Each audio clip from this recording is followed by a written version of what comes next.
नमस्कार. Savita smart cooking recipe मराठीमध्ये तुम्हा सर्वांचं खूप खूप स्वागत आहे. तर आवळा हा खूप गुणकारी असतो आणि त्यामुळे खूप सारे फायदे पण होत असतात.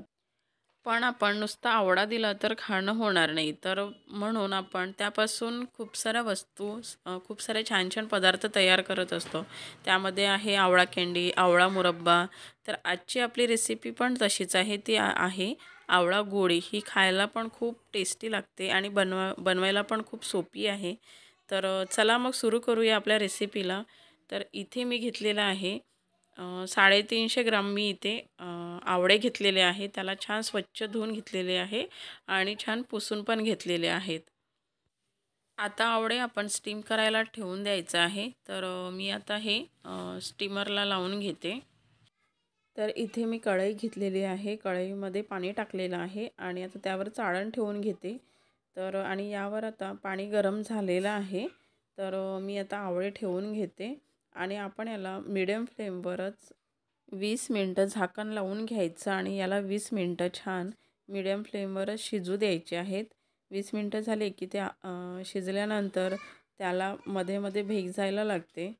तर आता 20 मिनटं झालेली आहेत आणि आपण बघू शकता आवळे छान शिजलेले आहेत. तर आता मी गॅस ऑफ करून घेते आणि आता हे थंड व्हायला ठेवून देते. तर इथे आता आवळे थंड झाले असल्यामुळे आपण आता याच्या ज्या कळ्या आहेत त्या वेगवेगळ्या करून घेऊया.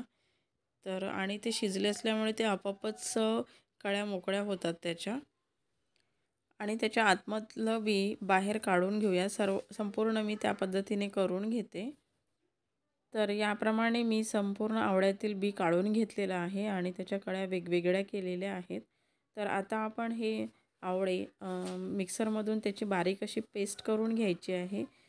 तर पेस्ट करत असताना त्यामध्ये एकही पाणी टाकायचं नाही आहे.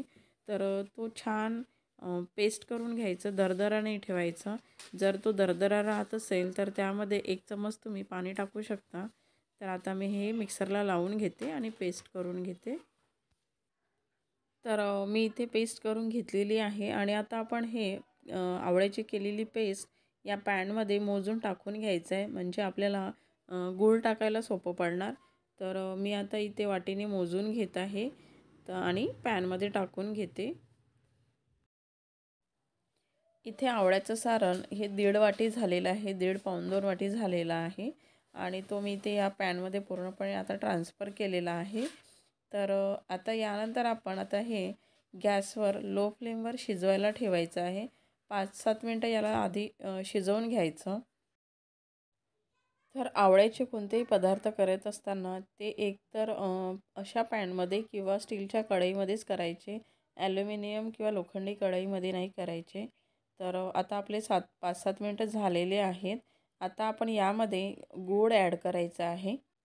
तर आपलं सारण वाटीने आपण मोजून टाकलं तर तो 1.5 पाऊण 2 वाटी झालेलं होतं.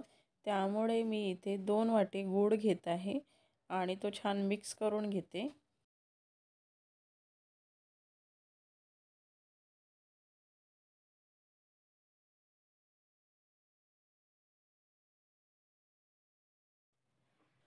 गूळ आता छान मेल्ट झालेला पण आहे आणि मिक्स पण झालेला आहे. आता आपण या सारांलाच लो फ्लेमवरच शिजू द्यायचं आहे. जोपर्यंत त्याचं गोळी बांधता येणार नाही त्या लेवलपर्यंत याला शिजवून घ्यायचं आहे आणि गॅसची फ्लेम लोच ठेवायची आहे.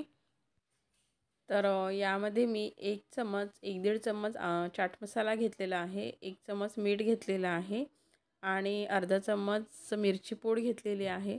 तर मिरची पूड ऑप्शनल आहे. ते तुम्ही स्किप पण करू शकता. हे नाही टाकलं तरी टेस्ट छान लागणार आणि हे सर्व साहित्य मिक्स करून घ्यायचं यामध्ये.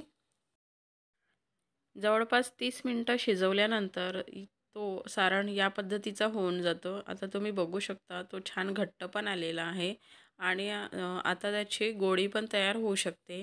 तर आता आपण या सारणला थंड होऊ द्यायचं आहे आणि गोळी बांधून घ्यायची आहे. तर तुम्ही बघू शकता आपलं सारण पण छान थंड झालेलं आहे आणि मी इथे प्लेटमध्ये थोडीशी पिठी साखर घेतलेली आहे, जेणेकरून आपण गोळी वळल्यानंतर तो ती चिपकणार नाही प्लेटला. त्यामुळे मी इथे खाली पिठी साखर स्प्रेड करून ठेवलेली आहे आणि त्यावर मी टाकून घेते. तर तुम्ही बघू शकता ती किती छान दिसत आहे आणि छान गोळी पण तयार झालेली आहे. तर आपण अशाच संपूर्ण या सारांच्या गोळ्या तयार करून घ्यायच्या आहेत. तुम्हाला हवं त्या साईजच्या त्या आकाराचे तुम्ही बनवू शकता.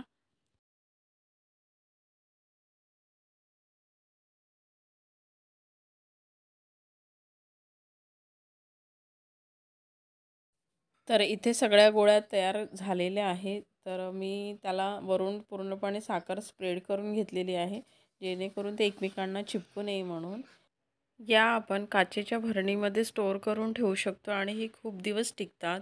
तर अशा छान छान रेसिपीज बघण्यासाठी माझ्या चॅनलला अजूनपर्यंत सबस्क्राईब केलेलं नसेल तर प्लीज सबस्क्राईब करा. रेसिपी कशी वाटली ते नक्की कमेंट्स करून सांगा आणि प्लीज लाईक शेअर कमेंट्स करा. Thank you for watching.